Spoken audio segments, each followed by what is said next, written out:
بسم اللہ الرحمن الرحیم شروع اللہ کے نام سے جو بڑا مہربان نہایت رحم والا ہے۔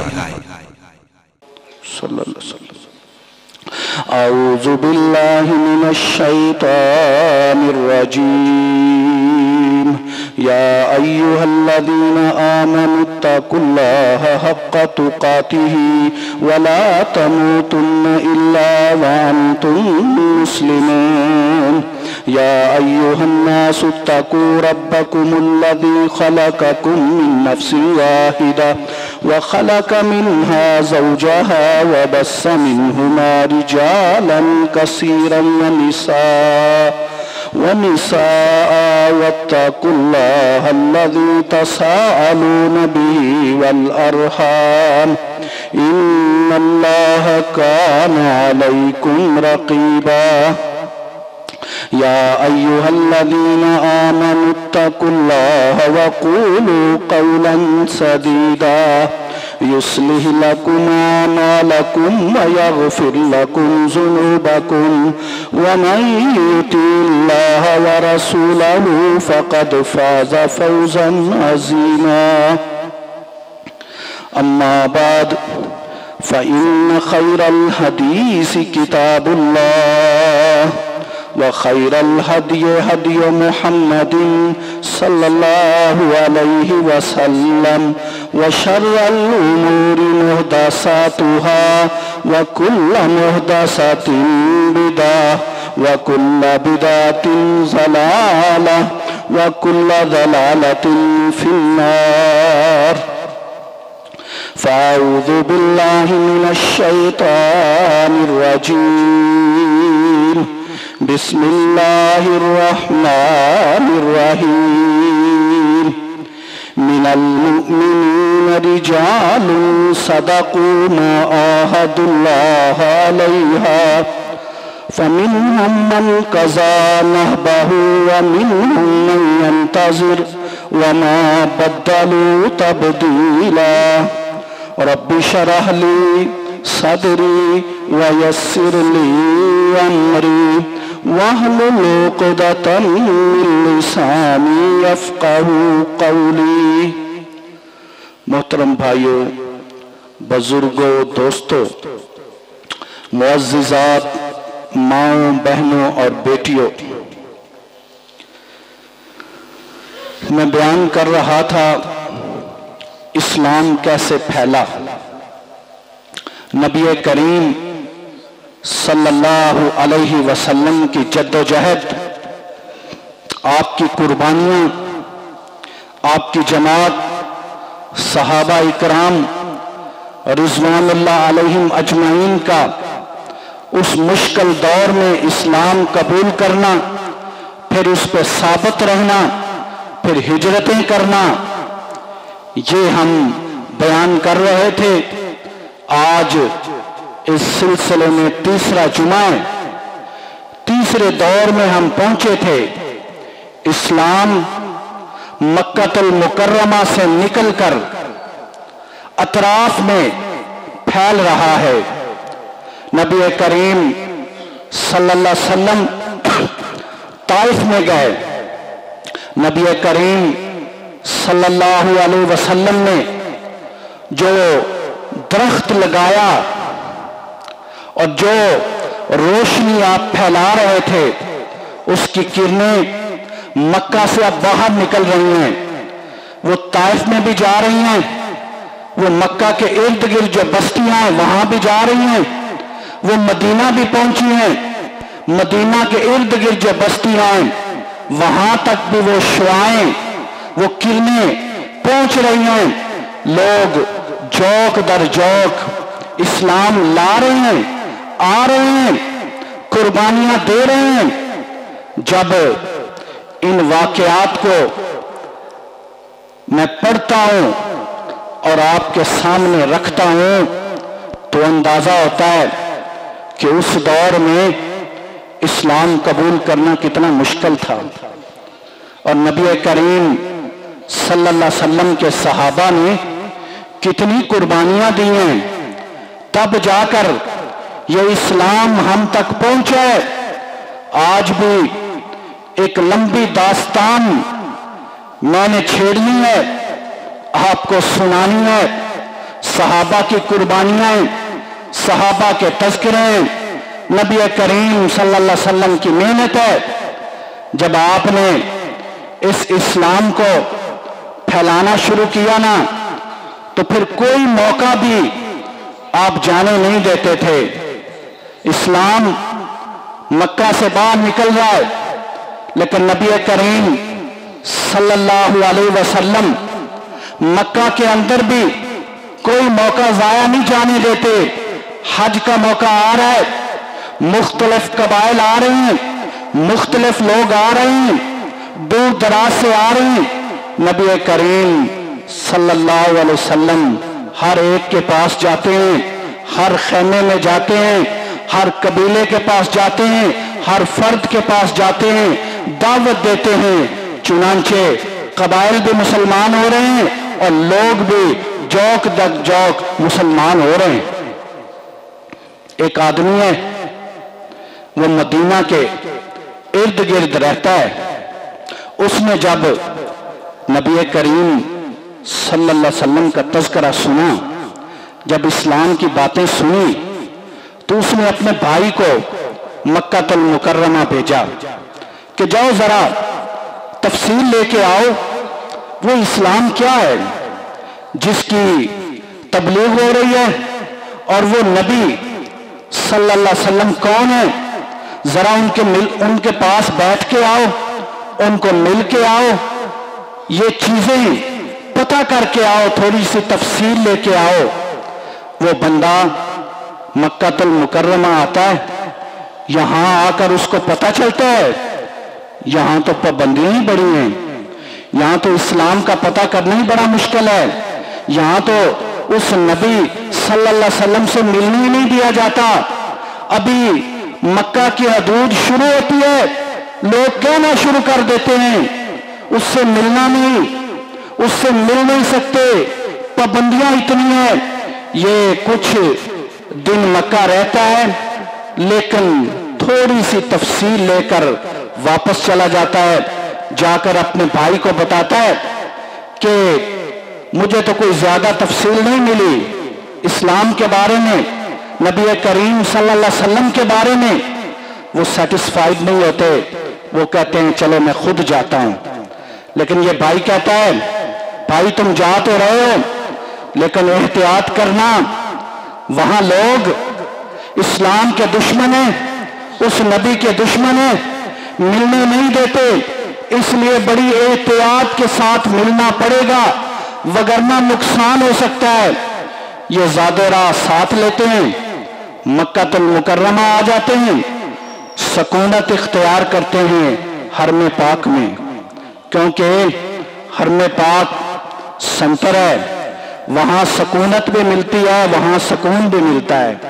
یہ حرم پاک میں رہنا شروع کر دیتے ہیں، زیادہ راہ جو لے کر آتے ہیں وہ ختم ہو جاتا ہے، پھر ان کا گزارا صرف آب زمزم پہ ہے، اس کو پیتے ہیں، اسی سے بھوک ختم ہوتی ہے، اسی سے پیاس ختم ہوتی ہے، وہیں بیٹھے رہتے ہیں۔ آپ اندازہ لگائیں کس طرح کا ماحول ہوگا۔ ایک اسلام کا متلاشی ہے، نبی صلی اللہ علیہ وسلم کا متلاشی ہے، مکہ المکرمہ میں آ چکا ہے، کتنے دن ہو گئے ہیں، زیادہ راہ ختم ہو چکا ہے، لیکن اس کو اسلام کا پتہ نہیں چل رہا، نبی صلی اللہ علیہ وسلم سے ملنے نہیں دیا جا رہا، وہ گھبرا رہا ہے میں کروں کیا۔ حضرت علی رضی اللہ تعالی عنہ دیکھتے ہیں ایک بندہ ہے، بڑے دنوں سے حرم پاک میں رہ رہا ہے، آپ اس کو دعوت دیتے ہیں آ جاؤ میرے گھر، وہ چلا جاتا ہے، رات رہتا ہے۔ حضرت علی رضی اللہ تعالیٰ عنہ بھی نہیں پوچھتے کیوں آیا ہے، وہ خود بھی نہیں بتاتا، ڈرا ہوا ہے، میں کیا بتاؤں پتہ نہیں یہ کون ہوگا۔ رات گزارتے ہیں، صبح پھر حرم پاک میں آ جاتے ہیں، پھر سارا دن وہاں گزارتے ہیں، شام ہوتی ہے، حضرت علی رضی اللہ تعالیٰ عنہ پھر ساتھ لے کر اس کو چلے جاتے ہیں۔ آپ فیصلہ کرتے ہیں آج تو اس سے پوچھ ہی لیتا ہوں تیرا مقصد کیا ہے، تو